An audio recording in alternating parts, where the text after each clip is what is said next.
This is Damien Larrett. He is, Damien, what is your title? Director of User Services. Director of User Services in ITS. Thanks, Damien. Thanks, Matt. So Information Technology Services is within the law school, and there's also a central Information Technology department for the university. I'm going to explain the difference between those and tell you about computing resources available to you. And we're going to look at the website so you can find out where to get more information. And of course, you can ask questions during or at the end.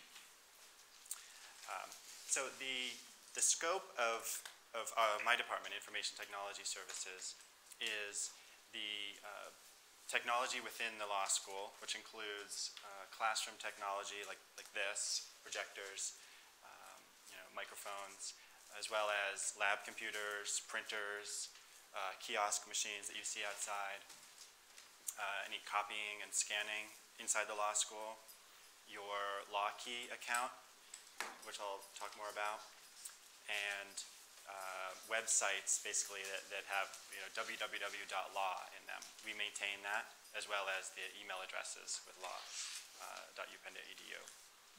The central computing department is responsible for the internet connection, which includes Wi-Fi, and your pen key, which is an account with the same username as your LawKey. Does everyone have their pen key and LawKey already? Okay, if you don't yet, then please come to the help desk, which I'll tell you about. And you can come there later today at 3 o'clock. I'm going to go ahead and show you the website. So I don't know if anyone's given you a general orientation to the Penn Law website, but I'm going to go quick. So yeah, you may have seen some of this. From the homepage of Penn Law, you can click on Students. There's some shortcuts here directly to things like My Courses, or you can just go to Student Commons, which basically collects everything that would probably be of interest to you. So on the left, again, there's some shortcuts, My Courses, and My Courses is the learning management system. So that's the central place for you to access information about your courses and to communicate with faculty online. And then on this side, there's the departments. Right, so you can see important information from the registrar's office. You can request room reservations if you want to do if you want to give a presentation to other students, for example. You can do that. You can report a problem with facilities here. You can feel free to browse here. There's a lot of good resources. This link is to the ITS homepage. So this is basically where you would go for any information about technology in my department, Information Technology Services. On the left side, there is the phone number that you can call. And if we don't answer, usually we answer right away because it actually goes to a cell phone of whoever's on duty. If we don't, then just leave a voicemail and we'll call you back. Email address. And then Tannenbaum 232, Tannenbaum Hall. That is a room that's open during the school year between noon and 4 and on weekdays. And we're going to open it for an hour today between 3 and 4 o'clock. So you can go there if you have any account questions or other questions. But in general, it won't be open until September 2nd. And then down here is a link to Facebook, Twitter, and YouTube for ITS. So please follow us on Twitter. We give tips through there. We update it pretty regularly. And then over here we have another account where we announce any outages or maintenance that we do. So please subscribe to this so that if something's not working, you'll see the explanation of why it's not working. Like if the network is out, we'll describe it all in Twitter. Okay? Also, the law school has its own Twitter, as well as, of course, other social media. So please also follow the Penn Law Twitter account. Okay. And then over here on this side, you'll see here students. So this is the information that's going to be most relevant to you about with an ITS. You should have received an email from me this morning which contained a link to this page. This is basically the first things that students usually care about when they arrive on campus. So how to connect to Wi-Fi is described right here. How to get laptop support. And since laptops are not really a law school specific thing, so they're actually maintained by Central Campus Computing. And that is this Computer Resource Center. It's about a block away from here, but you can go there any afternoon. You can call there or email, and that's for laptop questions, just general sort of how to connect to wireless or how to remove virus. Not for hardware questions, they won't really help with hardware, but for pretty much any software question. And you can, Matt, I don't know where Matt went. Do you know when the end time is for this? Does anybody know when the next thing is? Because I think we're running behind. 1:30. Oh, 1:30, okay. Well, there's a video here how to get to the CRC and a little map, so it's pretty fun. Okay, printing is another area, and again, I emailed this to you, so you don't have to worry about it too much, but a list of where all the print stations are. You can print from any computer that's installed or from your laptop, right? The instructions are here, how to print from your laptop. After you print, your print document is in a queue, and any of the printers can access that queue. So you don't have to pick which printer you're printing to. Once it's in the queue, you just walk up to any printer, you swipe your pen card, and you say, release, use a touch panel, and you say to print. It also shows you how much credit you have on your account. You get $120 per semester of print copy credit from us, and then after you go through that, it will use PenCash. So you put basically real money onto your card from a bank account or from a machine where you can put cash in. So that's how you would print beyond the $120. And that information is all described on this page here. And then our contact information is also here, and the room number and the hours. Okay.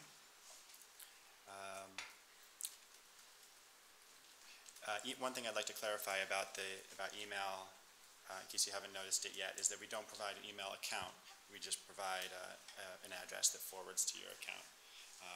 There is a lot of people like to change their account so that when you send an email, it says it's from you@law.upenn.edu. So this page describes how to do that. Send as your Penn Law email address. It gives instructions for doing that.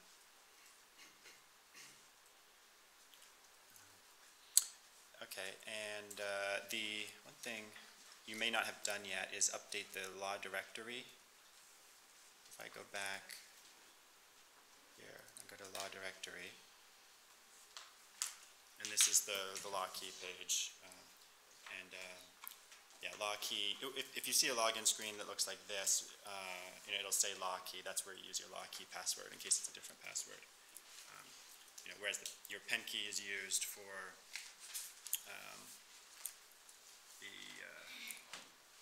Wi-Fi and for Canvas, or My Courses or Canvas. It's basically My Courses and Canvas is essentially the same thing. That's your course content.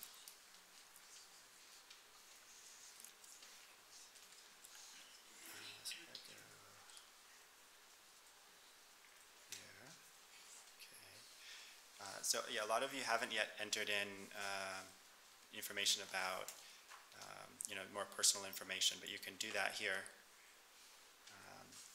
So on that page, the home page here of the Penn Law Directory, you just scroll down a little bit and say update my information. Okay, and you can provide information about hometown, things like that.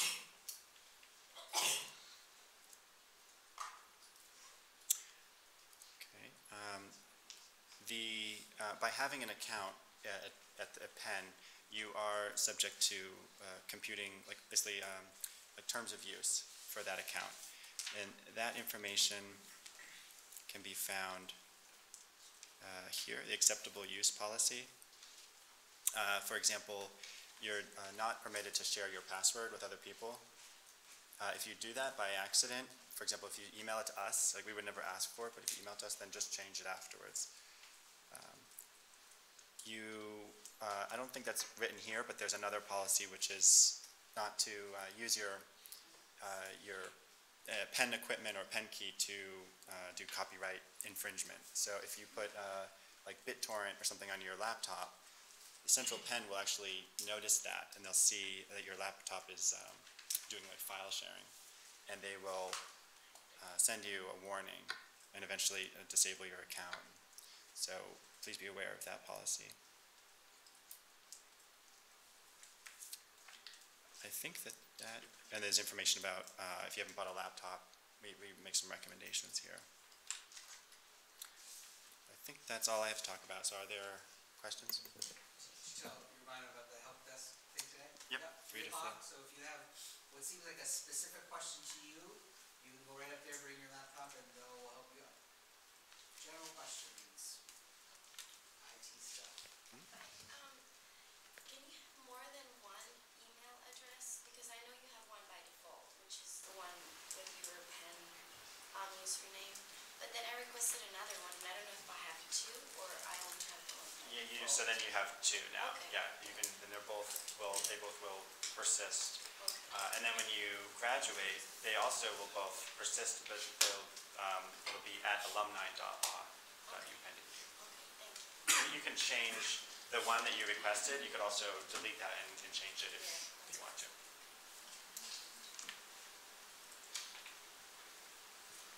When we uploaded a photo but it says no photo, do we have to worry about it now, or you said it's being You taken should care be of? worried. They're working on that. They're working on that. I think there's a miscommunication or something going on between the computer at the pen card and our system that it's not reading them. So we'll get that straightened out. But that's on our end. Later, I'll give it a week or so and see those that still don't have their photos displaying. We went back and revisit it for individuals, but I know that there is a systemic problem going on right now for some of the pictures. Can we change the pen ID that we have right now? Because we No. chose the first one, we chose it from the given minimal options, right? Yeah. So it doesn't convey my name at all, so. No, the pen, your pen username is really just to log in with. You don't actually need to use that as your identity, so that's why we make that second email address. So you know what I mean? We call it like a personal or full name alias. If it's in the admitted student site, the quick start guide. I can also show you where it is here, or you can come in. Basically, you just create your own email address. It can be like your first name and last name. And it's at the At law. .edu domain? Yeah, at law.upenn.edu, yeah. Yeah, that way you have control over it, because your pen name it's based on whatever's available after, many decades of this, and they're permanent, for your lifetime. So. Do you have? Yeah, I've been having some problem getting connected to your AirPen pen. So those issues should be brought to you individually at 3 o'clock. Yeah, you could bring it today at 3 o'clock. In general, though, the Computer Resource Center they're the experts in AirPenNet, which is the building a block away. We can try to help, but we don't administer it. We're not responsible for it. We don't necessarily have the expertise that they do. But we can try that. Is there a limit of devices that can be connected to Wi-Fi? The Computer Resource Center would know what devices are not compatible. For example, Nokia phones, I believe, are not compatible. So, anyone? What's the one if you want No. The thing is that I have 2 laptops, and I didn't know whether there's... Oh, the limit, like number? Yes. No, there's no limit. Okay, David, you share with them the ITSL it's, Yep. so our ITS staff here is incredibly, responsive and really wonderful. So if, you can't make it today at 3, that's something might come up later, you could always email them, and they're great about either giving you the answer or directing you where you can go to get it. All right? Thank you very much.